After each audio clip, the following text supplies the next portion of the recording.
Hello everyone, Species 21 here with a collab of Little Miss Corner.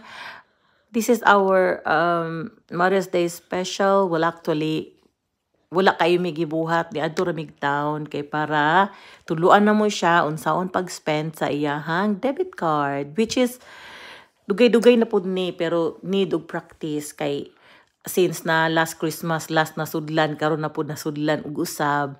So naa siya Starlink, kaning Starlink pag 7 years old na ka diri sa UK pwede na ka magka debit card. So amo siyang giguidean gitudluan og unsaon pag manage spending sa iyahang card. So literally ako siyang giingnan nga duha lang ka item ang pwede niyang paliton. So napa siya nabilin din ha. Kika ni sa iyang birthday money, kada bang kipangsingit sa kanang mga card nga naghatag sa iya from loved ones.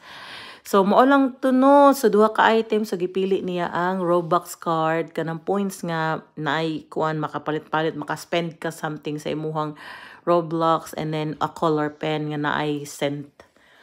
So mao lang to, mao ni among Mother's Day, palitan ko nila cake, bulak. Diri sa UK ang Mother's Day is 3rd week of March, Sunday. So mao lang ni siya guys. Well, naapod mi dinner last night pero kani siya mo ni ang Sunday itself. So nangadto mig park after. So mao lang to. Thank you so much for watching.